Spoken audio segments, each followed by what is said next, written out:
तेज धूप को चीरते हुए भावी निर्दलीय उम्मीदवार मनोज तांती ने चलाए जनसंपर्क। बरसात भी उनके बढ़ते कदमों को नहीं रोक पाया। तेज बारिश में भी मनोज बाप ने जनता से मिल उनके समस्या को सुनने का काम किए और कहा, रहुई क्षेत्र में डिग्री कॉलेज नहीं है, जीत के बाद सबसे पहले डिग्री कॉलेज लाने का काम करेंगे। बिहार शरीफ विधानसभा के रहुई प्रखंड के बरांदी पंचायत के गांव जगतनंदनपुर बलिया बिघा पुनः और पेशौर पंचायत के गांव पंचेटारा आनंदपुर में जनसंपर्क अभियान चलाएं। यहां के जनता ने कहा, हमें वर्तमान विधायक से कोई सुविधा नहीं मिला और आज तक सामुदायिक भवन और नली गली के लिए तरस रहे। जनता ने मनोज तांती के बात सुनने के बाद भरोसा जताया और कहा, अब की बार मनोज तांती को विधायक बनाएंगे और अपनी समस्याओं से मुक्ति पाएंगे। इस जनसंपर्क के मौके पर साथ रहे राजेश कुमार यादव, अमृत तापी, स्वदेशी चौहान, शंकर पासवान, मोहम्मद सादिक अंसारी, राजू कुमार, नीतीश कुमार शर्मा। सभी सारथी मनोज तांती का हौसला बुलंद कर उनके कदम से कदम मिलाकर विधानसभा पहुंचाने का काम करेंगे।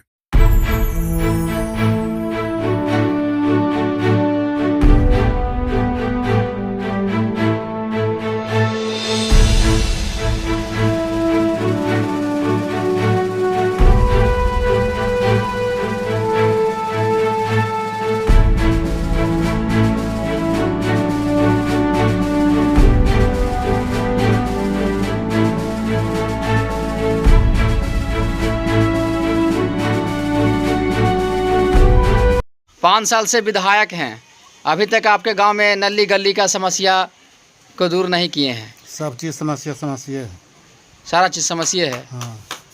तो आप लोग तो चिन्हो नहीं करते होंगे, बहुत से बच्चा चिन्हो नहीं करता होगा। चिनते हैं सब, लेकिन हम चिनते हैं, लेकिन वो नहीं चिनते। तो आप वैसा कैंडिडेट को चुनते हैं क्यों? जो वादा करके मैंने वोट ले लेते हैं, फिर टिप्पा दिखा देते हैं। एक बार ले लेंगे, 2 बार ले लेंगे कि 20-20 साल ले लेंगे? ले रहे हैं। 20 साल से आप लोग जिता रहे हैं, तब क्या इरादा आप लोग का है इस बार? ये बार तो मैंने सोच समझ के वोट दिया जाएगा। सारी समस्याएं हैं। सारी समस्या बताइए। जैसे नल जल का समस्या है, पानी नहीं निकल पा रहा है, रहने के लिए कोई दलान नहीं है, यही एक मंडप है, इधर कोई लोग रहते हैं, इधर कुछ नहीं है। 20 साल से विधायक हैं तो अभी तक आपके गांव में गली नली नहीं बना है, आपके गांव में भी पानी का निकास नहीं है। तो वैसा प्रत्याशी क्यों चुनते हैं जो 20 साल से है? चुनना ही तो पड़वे न करता है, किसी को चुनना ही पड़ता है। तो किसी को न किसी को चुनिएगा तो एक आदमी के 20 साल चुनिएगा तो कैसे आपका गांव का विकास होगा? जैसे आज वादा करके आए कि तो 5 साल के लिए हम बनाएंगे, वादा पूरा नहीं किए तो 5 साल के बाद हम चेंज कर देंगे, परिवर्तन कर देंगे। परिवर्तन होगा, इस बार परिवर्तन होगा। टोटल समस्या को पंचायत भवन ने हम लोग को बैठने के लिए, बार बाराती रहने के लिए, 2 कुटुंब रहने के लिए कुछ नहीं, नली भी नहीं है बना हुआ। जो हमारा बूढ़ा पुरनिया है, जो विधवा है, उनको भी 1100 है ना, तो सब कुछ मिलता है। पीछे कुछ ले लो। तो आज बरांदी पंचायत में है और बरांदी पंचायत में जगनंदनपुर बलिया बिघा होते हुए आज हम पुनः ग्राम में आए हैं और हम लोग एक एक घर जाते हैं। कोई ठगने का काम नहीं करते, हरे कृष्णा हरे राम नहीं करते हैं। हम लोग कर्म योगी आदमी है। कर्म के तौर पर हम एक एक घर जा करके जनता को जगा रहे हैं कि वोट उसी को कीजिए जिसको आप जानते हैं, वोट उसी को कीजिए जो आपको काम आ सके। आज तक कोई भी क्षेत्र में मैंने देखा, रहुई प्रखंड का किसी भी क्षेत्र में, किसी भी गांव के पानी का निकास नहीं है। ये कितना दुर्भाग्य की बात है कि आज हमारा बिहार शरीफ विधानसभा कितना पीछे है। पूरा राज्य माननीय नेता नीतीश कुमार के देख रेख में आज कहां से कहां चला गया। रोडों का जाल बिछ गया, 4 लेन हो गया, बढ़िया बढ़िया पुलिया बन गया, बिजली के हर घर साधन हो गया। पर हमारा बिहार से विधानसभा बहुत पीछे है, इतना पीछे कि जिसका कोई जवाब नहीं है। आज यहाँ पर कोई आप इस क्षेत्र में देखिए, पानी की सही व्यवस्था नहीं सभी जगह है। गली देखिए, पुणे का तो गली आप देखिए तो नाली और गली बिल्कुल कच्चा पड़ा हुआ है। बलिया बिघा में गए तो लगता है जीने लायक गांव नहीं है। कोई गांव का गली देख लीजिए, रहने लायक नहीं है। उसी तरह से यहाँ पर कोई साधन नहीं है। आप रहुई प्रखंड इतना बड़ा जगह है, एक भी कॉलेज नहीं है, बच्चों को पढ़ने के लिए कहीं लाइब्रेरी नहीं है, ओपन फिटनेस पार्क नहीं है। ये कहा वो फिटनेस पार्क रहा कि भाई ओपन जिम रहा कि जहाँ पर बैठ करके कोई बच्चे लोग अपना व्यायाम किया, तैयारी किया। एक जगह भी हम लोग नहीं देखे कि ग्रामीण स्वास्थ्य केंद्र हो जहाँ पर अपने इलाज गरीब गुरबा कर सके। तो हमारे पास कमी ही कमी है। हम यहाँ से विधानसभा में कमियों की बौछार करेंगे तो हम समझते हैं कि बिहार से विधानसभा से बेहतर ना जाने सब अगल पास का आसपास का सभी जितने भी विधानसभा है ज़्यादा अच्छा होगा। तो हम लोग आएंगे, सभी बंधुगण से मिले, एक एक घर गए, जगाने का काम किया कि हम लोग आएंगे।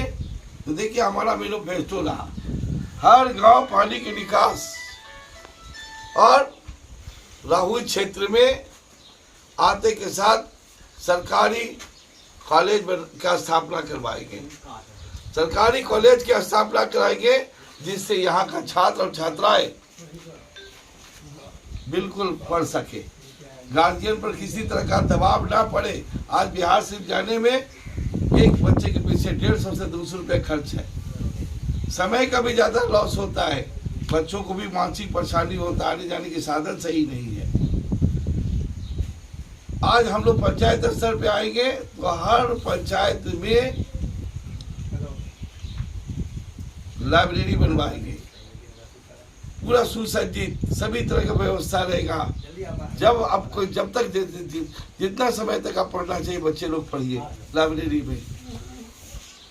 जो आज किसान लोग और यहाँ खेत मैंने यहाँ पर आए हैं बिहार से विधानसभा में, तो बहुत सी शिकायतें हैं। आज पदाधिकारियों की बात बोलता, ब्लॉक में काम नहीं हो पाता है, मंडल में काम नहीं हो पाता है, तो भाई विधायक को सुनाता है। विधायक को भी लेना चाहिए इस बात का कि भाई कोई काम है तो काम को देखना चाहिए। तो हम लोग जब आएंगे तो हर काम को करेंगे, ऑफिस से लेकर के एक एक काम को करेंगे। हर गांव में हर किसान को अनाज भंडारण की व्यवस्था कराएंगे, सरकार के द्वारा सब्सिडी दे करके, जिससे किसान समृद्ध बन सके। हर गांव को अपना बाजार देंगे, जहां पर अपना बाजार का मतलब है कि गांव के लोग अपने गांव में सामान खरीद सके, वहां बेरोजगारी दूर होगा। पंचायत स्तर पे खाद बीज और रसायन की व्यवस्था कराएंगे। जो आज खाद की आवश्यकता गांव में है तो खाद लेने जाना पड़ता है शहर में, वहाँ बहुत परेशानी है। अगर हम पंचायत स्तर पे खाद की व्यवस्था करें तो किसान लोग बहुत खुश हो जाएंगे। हम ये सारी चीज़ को बता रहे हैं एक एक किसानों को। सभी लोग हमारे मैनिफेस्टो से, हमारे बातों से इस बात पर करें कि अगर ये सारा चीज करा दीजिए तो हर किसान समृद्ध हो जाएगा। नौजवानों के लिए जो आज नौकरी के लिए संविदा पे नौकरी कर रहे हैं, सभी को हम लोग जो है ना सरकारी नौकरी दिलवाने का काम करेंगे, पद उन्नति दिलाने काम करेंगे, पेंशन दिलाने काम करेंगे।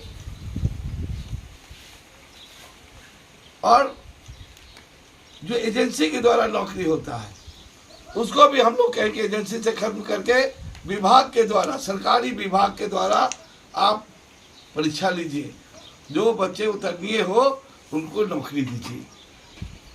तो प्राइवेटेशन क्या होता है? प्राइवेटेशन से सरकारी अगर हम विभाग में काम कराते हैं तो उस समय वहीं पर आपको घोटालाबाजी होने लगता है, लाओ पैसे की लेन देन होने लगता है, जिसको बोलता है कि क्या बोलता है बस को भ्रष्टाचारी होने लगता है। 10-10 साल से प्राइवेटेशन के एक कुर्सी पर बैठा हुआ प्राइवेट एजेंसी के द्वारा अनुबंध और डेली बेसिस पे जिससे जनता को परेशानी होता है। हम लोग एक एक बात किसान का, परिवारों का, जनता का एक एक बात को विधानसभा में रख करके सभी के लिए राहत की बात करेंगे। और आज मीटर जो आया हुआ है सरकारी, सबका शिकायत है, जब से ऑनलाइन हो गया है, रिचार्ज वाला हो गया है, पता ही नहीं चलता कब पैसा खत्म हो जाता है मेरा। हमारा दूगो गाँव में मतलब दूगो बॉल चलता है, दूगो पंखा चलता है, दूगो